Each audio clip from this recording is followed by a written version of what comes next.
Tom Campbell here. I and MBT Events hope you like this video. It was made possible by donations from our supporters. If you're one of them, thank you so very, very much. If you're new to MBT and find something of significant value in our videos, please consider supporting their production through our Patreon account or through a one-time donation. It would be very much appreciated. The links are in the description below. Thank you. Good afternoon, Tom. Thanks for answering this question that we weren't able to get to in our last fireside chat. This question comes from Abdul M., and he asks, comparing oneself to others, especially with respect to material possessions, can sometimes lead to negative feelings. What kind of a fear is behind this, and what would you advise to overcome such negativity? Well, that's a good question. Comparing ourselves to others is always something done out of the ego. It's an ego thing. So it's a fear-based thing, as he properly noted. If you didn't have that ego and that fear, there would be no reason to compare yourself to somebody else. Like, how am I doing compared to other people? That's an ego that is afraid they're not doing well. That's an ego that needs reassurance. That's an ego that is insecure. You see, that's the fear. The fear is, I'm not doing so well. What if I'm not doing as well? Then I'd want to work harder. And if I'm doing better, oh, well, I'll feel pretty good about myself. I'm better than most people. All that's ego, and it's all irrelevant. You go through life, things happen, you respond to them, and you should be responding with the lowest entropy response, lowest entropy choice that you can make. And that's it. Other people and what other people do really isn't important in that equation. You see, it's what you do and the choices you make, and that you make the best choices that you're capable of. That's what's important. So the fear is fear of being inadequate, fear of not being good enough, fear of looking bad in others' eyes, fear of what other people think of you. I don't want to be one of those people that people look at me and say, oh, too bad about that person. They just don't get it. I want people to look and think that I'm great, that I'm better than them, not worse than them. So a lot of people go through life judging, all the time judging. Am I better than that person or worse than that person? Does that person, they don't understand as well as I do, or I don't understand as well as they do. And this constant comparing yourself with others, trying to see where you fit in. Do you fit in right in the middle, up at the top, down on the bottom? That's very important to people because of the fears that they have. So it isn't a productive thing to do, comparing yourself to others. It isn't that useful. Now, you might think that there is one use for it, and that is, if I compare poorly compared to others, I just need to work harder because I'm as capable as others. But if I'm not doing as well, then I need to try harder. But that's not really a good way of looking at it. You'd also say then, well, if I'm better than others, then I can quit trying hard. I don't have to work on it anymore. I don't need to care anymore, you see? And neither one of those are good. They're both bad attitudes. You should always do the best you can with the choices you have to make at the time you have to make them. And it doesn't matter whether you're already doing pretty good so I can make a poor choice. Well, why would anybody make a poor choice just because they thought they were doing good or not work on it? You have to work on it all the time. It's your life. It's what we do here is grow up. So it's just a thing that many people do, without even thinking about it. They're constantly comparing themselves to others because they're insecure for whatever reason. Well, Abdul asked comparing oneself to others in a general way, and then especially with respect to material possessions. How would that be different? You've explained how, in general, comparing oneself to others is not the best approach at all. And people kind of jealous of others' possessions, I think was one that he was sort of Mhm. focusing on. Well, of course, I said it in general, and of course, it's the same thing, whether it's possessions or not. It's exactly the same thing. It's based on the fear of being inadequate and insecure. But it works. It works both ways, and both ways are destructive. Both ways are not helpful. And that is, if you think that you're better than others, so you put yourself at a higher level, a higher place, and feel yourself to be superior to other people. That's not helpful at all. It's wrong, and it's generally not true. You're just different than other people. Everybody's getting along the best they can with what they've got, and they are where they are. And that's all there is to it. It's not that, well, this person's more evolved, or this person's better, or this person makes more money, or this person has better cars. All of that is completely irrelevant to what we're here for. And only somebody who's insecure would care about that answer. So it's particularly destructive when it's centered on something as insignificant as stuff. How much money, how new's your car, what kind of clothes do you wear? And if you make the choices based on that, it's like wrong on top of wrong. Now you're making judgments on things that are totally irrelevant. They're just not that significant at all. You can be a person growing up and learning and doing fine and still be poor, have very few possessions, but doing very well as far as growing up goes. And you can be as wealthy, wealthier than the wealthiest person and be doing terrible at growing up. Could be a total disaster of a lifetime because you're full of fear, you see, and you're not growing, you're making terrible choices. So all of that's irrelevant. It just isn't important to your being here. So yes, it's a fear-based thing. That fear is usually creates the ego. The ego wants to make itself feel better by thinking that you're superior, and wants to try to hide it, I guess, if you think you're inferior. But neither is helpful. All Yeah, of them he are. asked, You know, yes, he asked what kind of fear is behind this. And you explained that, but that applies to all the kinds of fear when all of it. comparing Sure. oneself to others too. Yeah. Making So, comparisons is just an ego thing. It's got no value. It's only has negative value. Maybe I should put it that way. It only has negative value. It'll only cause you to de-evolve. It won't help you evolve. and a And lot of time, collecting a lot of things to make yourself feel better or more important or something like that is just compensating for something else that you feel inadequate with. absolutely. Even in school teachers give tests because they want to know how the teachers or how the students are learning. They want to get some measure of how successful they've been in getting the information out to the students. But it should not be, people should not make hierarchy. Some people are better than others when it comes to those test scores, because that's not the point of the test scores. It's not to say, oh, these are the smart people and these are the dumb people. That's destructive. That's not helpful at all. You have the test so that both the student can get an idea of how they're getting and absorbing and understanding material, so they know whether they need to change how they're approaching it. They need to read more, they need to do this, or they need to do that. It gives them some feedback, and it gives the teacher some feedback.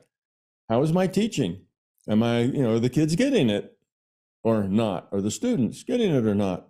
So it helps both with their feedback. But if it's used to separate the smart kids from the dumb kids, then it's destructive of both the smart kids and the dumb kids. That's not the point of a test. The test is to help people get feedback so that they can make better choices in what they're doing, better learning choices or better teaching choices. So we tend to, in our culture, we're very competitive, and we tend to like to break everything up into two groups, losers and winners. And no matter what it is, we will figure a way to compete about it, to create losers and winners. And most of the time, that's probably all right. It can just be fun, as long as everybody sees it as fun. Who can swim the fastest? Who can play the best poker? Who can, whatever, whatever it is to do, humans immediately make it into a contest. And if the contest is just done for fun to help challenge a person, then fine, it's good and it's productive.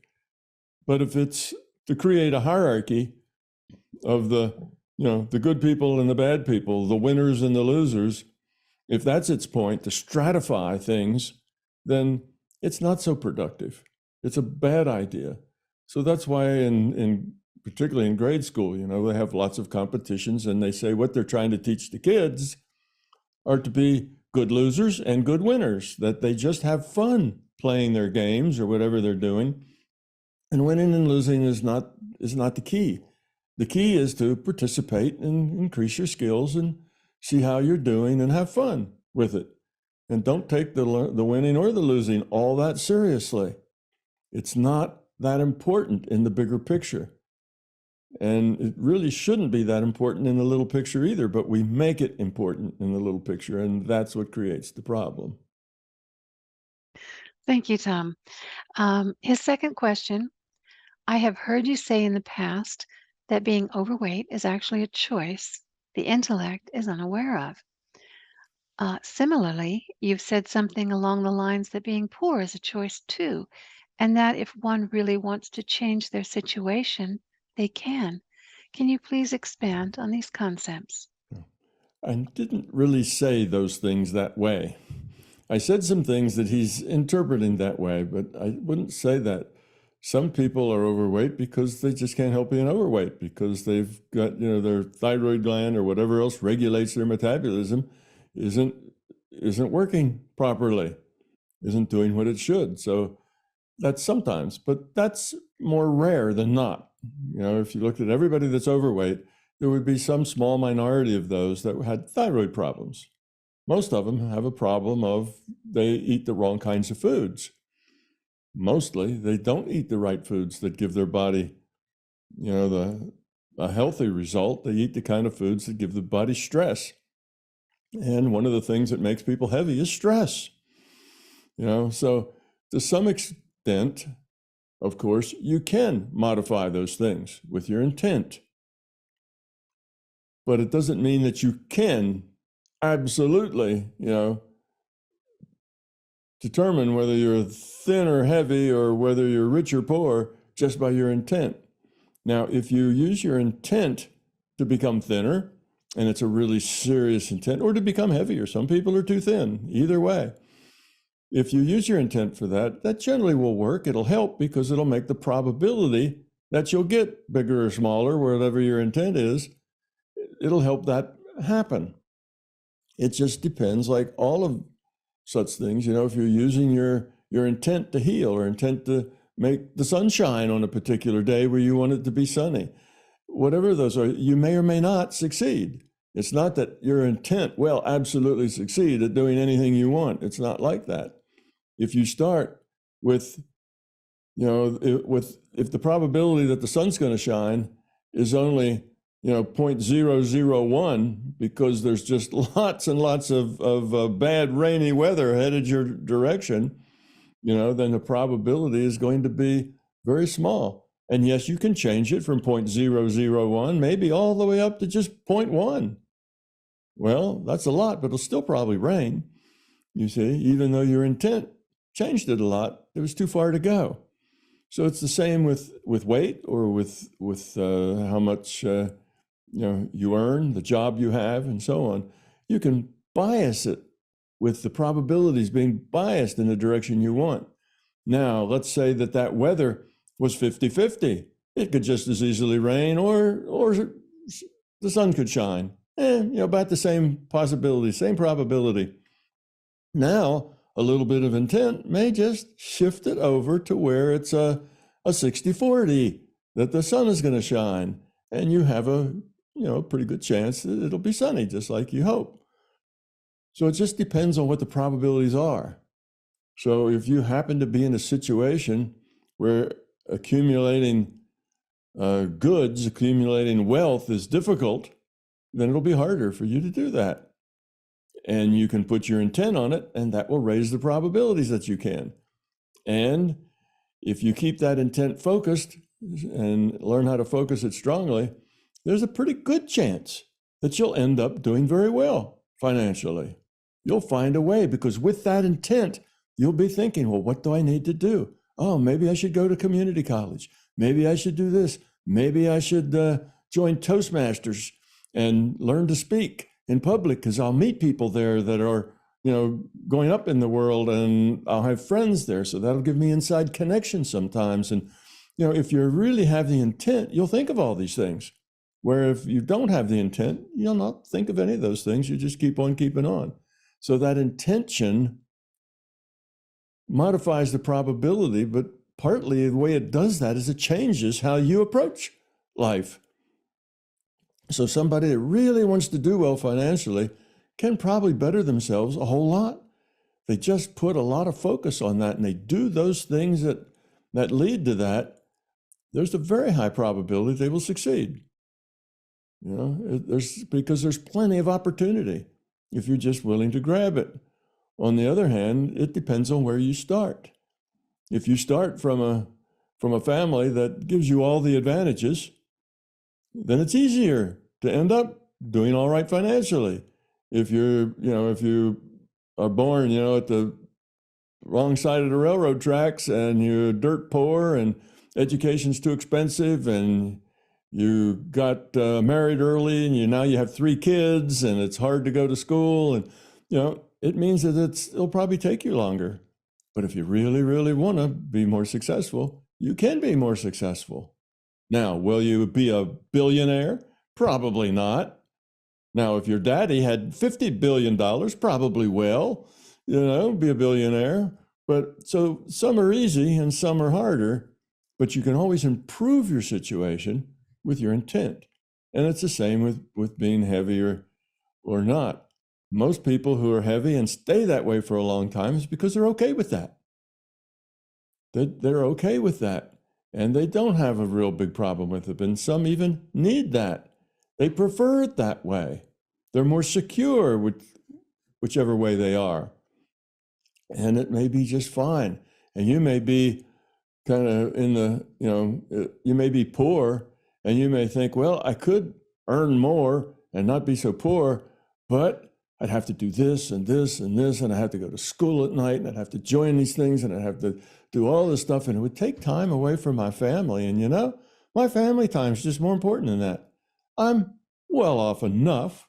The house is maybe too hot in the summer, but we don't freeze in the winter, and there's enough food for us to eat, maybe if it's even just barely.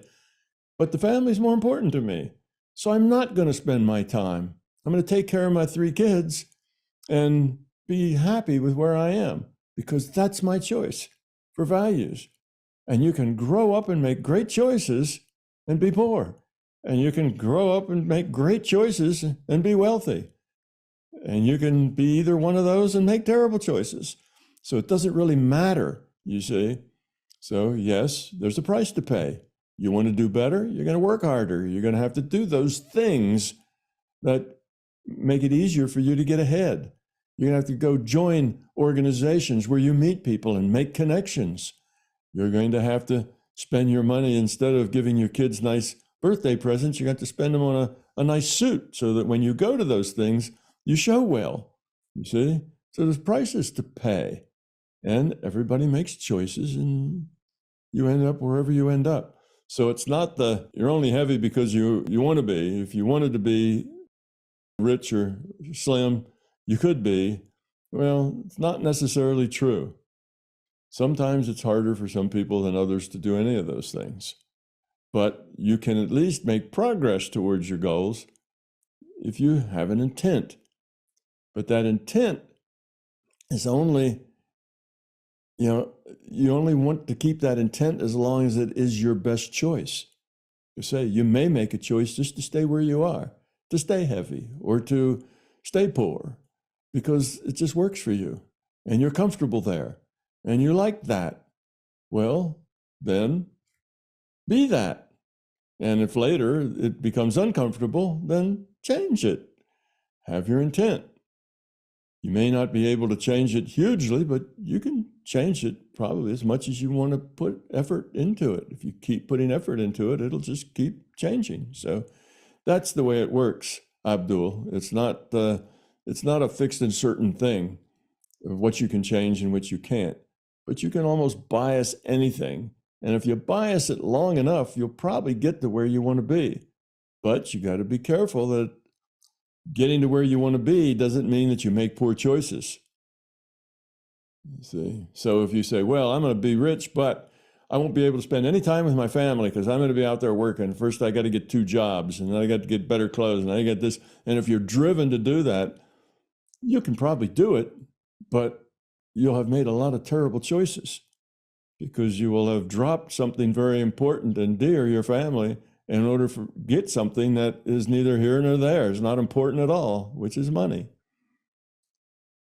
Well, not that important. A little bit of money is important, right? As long as you meet the basic, Maslow's first couple of levels there, then it's important. But past that, it's not all that important.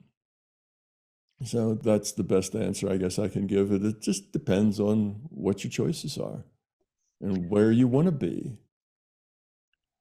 Thank you, Tom. Abdul, I hope that answers your questions, and we look forward to seeing you again at the Fireside Chat. Thanks a lot. I and MBT Events hope you liked this video. We will continue to post videos for free on my YouTube channel, but please understand, these videos are expensive to produce. They represent many thousands of hours of production and editing, as well as all the necessary audiovisual equipment, computers, and software. If you find something of significant value in our videos, please consider supporting their production through our Patreon account or through a one-time donation. It would be very much appreciated. The links are in the description below. Thank you.